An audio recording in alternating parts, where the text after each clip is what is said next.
오늘은 죄로부터의 구원 원리, 죄로부터의 구원 원리라는 제목으로 말씀을 상고합니다. 지금 이제 이스라엘 백성들이 금송아지를 섬기는 아주 일대 반역의 역사가 일어나서 이제 하나님께서 모세를 통해서 징계를 하시는데 일단 3,000명이라고 하는 많은 사람이 죽습니다. 바로 그 범죄의 현장에서 이제 반성하지 않고 끝까지 자기들 생각이 옳다라고 이렇게 거역하는 자들은 일단 처단을 했어요. 그런데 이제 문제는 공동체 전체를 어떻게 해야 되느냐 하는 겁니다. 그래서 모세가 이제 백성들에게 내가 다시 하나님께로 시내산에 올라가서 하나님을 만나야 되겠다. 그런데 너희는 너무 큰 죄를 졌기 때문에 이 문제를 가지고 하나님 앞에 용서를 구하러 올라가는데 너희들도 정말 구원 받으려면 이대로는 안 된다. 그래서 아주 크게 각성을 이렇게 촉구하는 말씀이에요. 그래서 이 짧은 이 6절 속에 구원 원리가 들어있어요. 그래서 하나님이 율법을 주시고 뭐 이스라엘 선민에게 가나안 땅을 주시고 이렇게 하는 것은 이제 최종적으로 구원받은 성도에게 주시는 이제 그 성숙한 백성이 되게 하려고 하는 과정이고 또 목표가 이제 가나안 땅이지만 더 중요한 것은 현재 이 죄악 속에서 살고 있는 이 백성을 어떻게 해야 죄를 씻고 거룩한 성도로 변화시키느냐, 이게 지금 중요하거든요. 그래서 오늘 본문에 보면 이제 아직 율법이 이렇게 구체적으로 시행되지 않았어요. 이제 막 율법을 받은 상태이기 때문에 그럼 어떻게 해야 이게 구원이 이루어지느냐? 바로 죄를 회개해야 되고 죄를 용서해야 되는 거예요. 이게 복음인 거예요. 그래서 구약 시대에는 막 율법으로 다 도배가 돼 있는 것 같아도 율법의 역할은 결국 사람들이 내가 이런 죄도 저런 죄도 졌구나 하는 것만 깨닫지 그 율법 자체가 해결해 줄 수가 없어요. 그리고 제사법을 가지고 뭐 수없이 제사를 드린다고 사람들의 마음에 죄가 없어지질 않아요. 그래서 결국은 어떻게 해야 구원받느냐? 복음을 통해 구원받는 거예요. 복음의 원리가 여기에 나와 있어요. 그래서 세 가지로 상고합니다. 첫째, 30절 상반절에 보면 큰 죄를 범했음을 깊이 회개해야 된다는 거예요. 그러니까 사람이 이 죄로부터 구원받으려면 내가 큰 죄를 범했구나 이걸 깨달을 뿐만 아니라 회개를 해야 된다는 거예요. 회개. 이 성경에서 아주 중요한 단어가 회개예요. 사람이 구원받는 첫 번째 원리는 회개를 통해서 하는 건데 이 회개라는 단어가 이제 한자로 잘 적용된 그 단어예요. 회자는 뉘우칠 회자예요. 근데 여기까지는 잘해요. 회는 잘해요. 회. 근데 개가 안 돼요. 개가 뭐냐면 고칠 개. 그러니까 성경은 일단 내가 죄인입니다 라고 용서해 주세요라고 뉘우쳐야 돼요. 그런데 그걸로 끝나면 안 돼요. 이제는 주신 율법을 가지고 이것이 올바른 삶이구나 하고 그렇게 자신을 변화시켜 나가야 된다는 거예요. 그 복음도 마찬가지잖아요. 십자가로 죄를 씻었어요. 그 다음에는 복음과 성령을 통해서 이렇게 살아야 되는구나라고 변화해 가잖아요. 이게 회개란 말이에요. 그런데 회개 그러면 하나님 잘못했어요 눈물 흘리면 끝나는 줄 아는데 절대 회개는 거기서 끝나는 게 아니에요. 그래서 세례 요한도 사람들에게 막 혼을 내면서 회개의 열매를 맺지 아니하면 너희들은 불에 들어간다. 열매라고 말하는 열매. 변화된 성숙한 성도의 열매가 있어야 된다는 거예요. 그러니까 오늘 본문에서 이 모세가 이렇게 지적을 해주잖아요. 너희가 큰 죄를 범하였도다 그랬어요. 큰 죄를 범했대요. 사람들이 여기에까지도 이르지를 못해요. 이 많은 사람들이 이렇게 살고 있으면서 내가 정말 큰 죄를 범했구나 이렇게 느끼는 사람이 없어요. 이게 아닌가 보네 하는 정도지, 이건 내가 큰일 났구나, 이 큰 범죄를 어떻게 내가 해결하지 하는 이런 두려움과 걱정이 없어요, 사람들이. 그러니까 태평하게 사는 거예요. 그런데 뒤에 보면 그것이 그냥 우리가 태평하다고 태평해지는 게 아니라는 거예요. 죄는 진 만큼 반드시 응분의 처벌이 있는 거예요. 근데 그걸 생각을 안 하고 그냥 우선 뭐 잘못했는가 보네, 내가 실수했나 보네, 이 정도로 간단하게 생각하고 넘어가니까 그게 계속 쌓이는 거예요. 벌이 계속 지금 쌓여 있어요. 그래서 하나님은 뒤에 그러잖아요. 반드시 보응하겠다. 이거 무서운 말이거든. 보응. 그대로 주겠대요. 너희가 행한 대로 그대로 갚아줄 거야. 그 말이. 그러니까 이게 정말로 죄를 범한 것에 대해서 이거 정말 큰일 났구나 하고 방법을 찾아도 없으니까 하나님 용서해 주세요 라고 진심 어린 뉘우침이 있어야 되고, 그 다음에 다시는 이 죄를 범하지 않겠습니다라는 결단과 새로운 노력이 있어야 된단 말이에요. 그래서 여호와께서 백성을 치셨다라는 말이 벌을 주셨다는 거예요. 벌. 그래서 3,000명은 당연히 벌을, 범죄의 대가를 치룬 거예요. 그런데 나머지 백성들은 어떻게 하냐 이거예요. 그래서 다치면 안 되잖아요. 그래서 그들에게는 회개를 요구하시는 거예요. 그래서 모세가 내가 이제 하나님 앞에 속죄할 수 있는 길을 한번 가서 내가 찾겠다 하고 올라가는 거예요. 속죄할 길이 있는지를 좀 하나님 앞에 나가 보겠다는 거예요. 이와 같이 우리는 죄에 대해서 아주 무서워해야 되는데 이걸 너무 간단하게 생각하고 사는 것이 큰 문제. 그러니까 회개가 없는 거란 말이에요. 뭐 그럴 수도 있지. 그런데 하나님의 법은 그런 것이 없어요. 그래서 사탄에게 속아서 범죄하고 사탄이 우리를 지배하고 우리의 마음속에 이렇게 선악과를 잘못 먹어가지고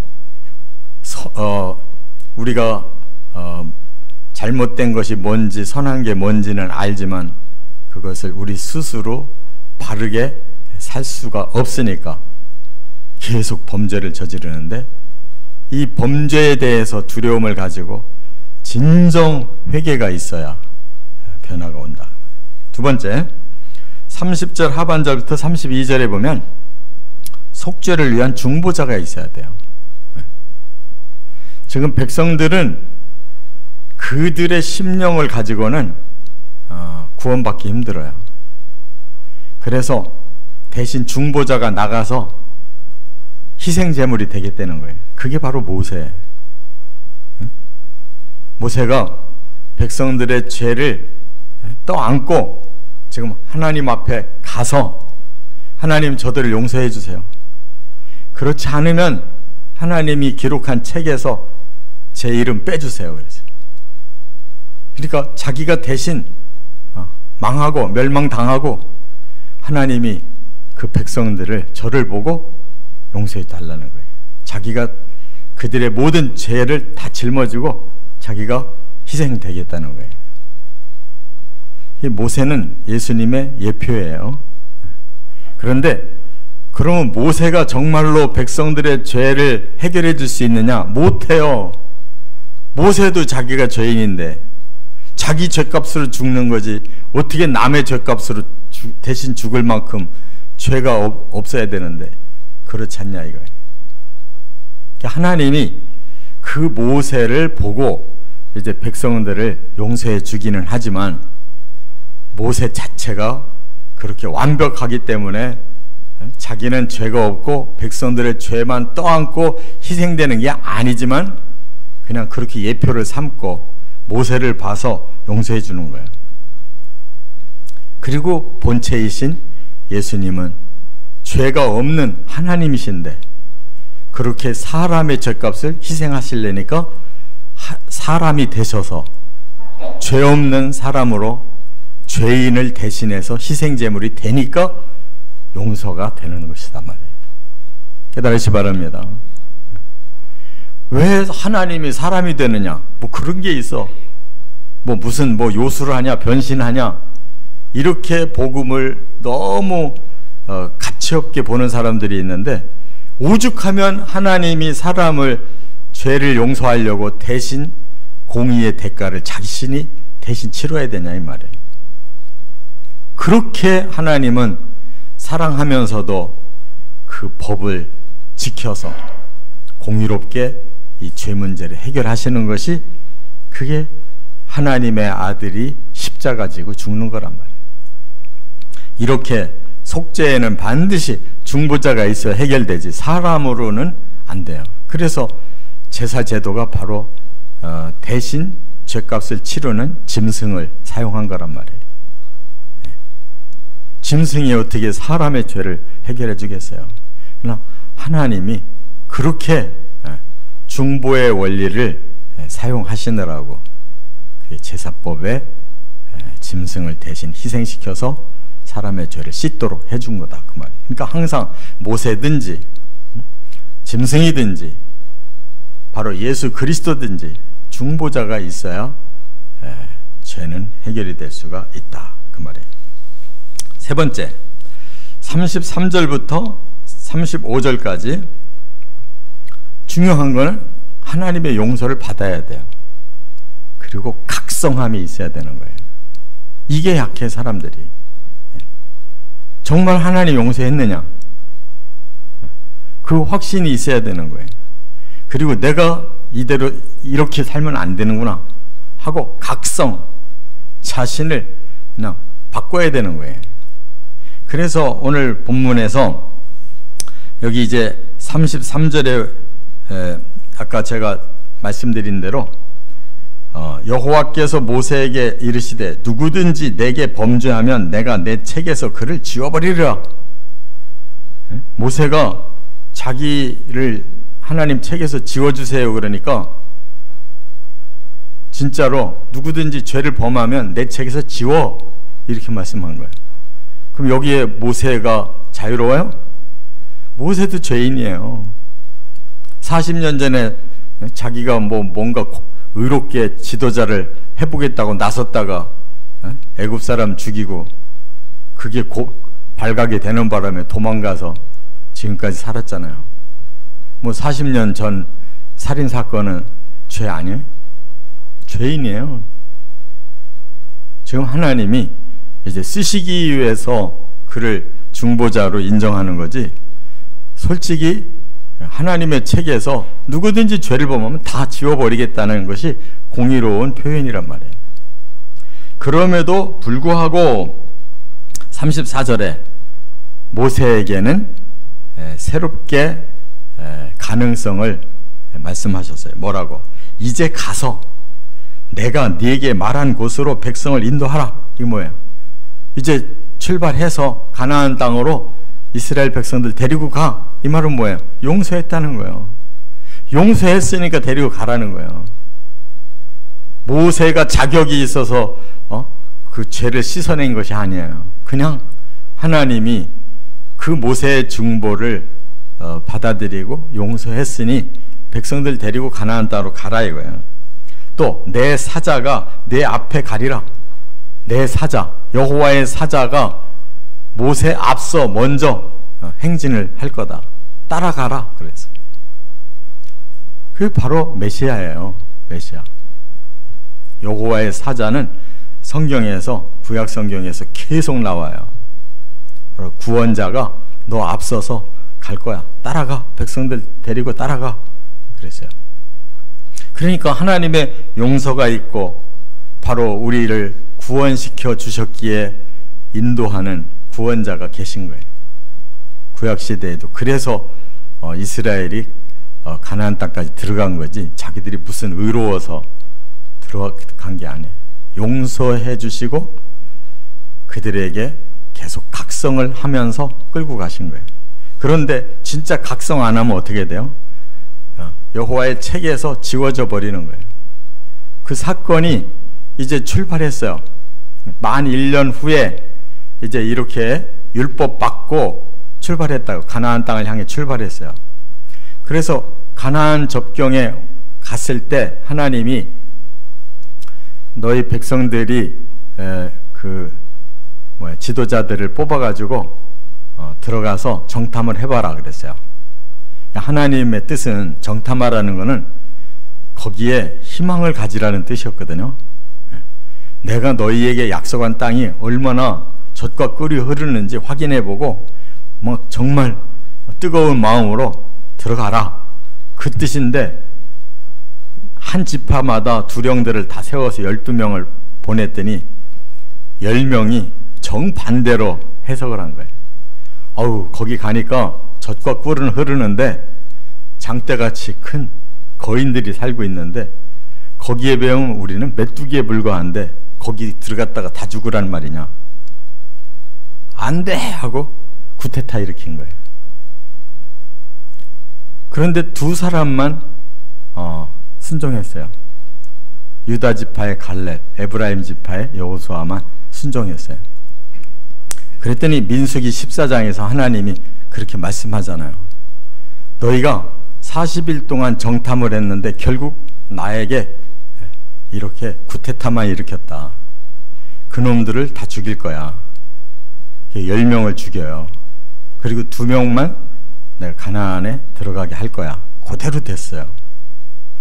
그리고 40일 정탐을 너희들이 이렇게 잘못했기 때문에 그걸 연으로 바꿔서 40년 이 땅에서 너희들 더 방황하면서 훈련받아야 돼.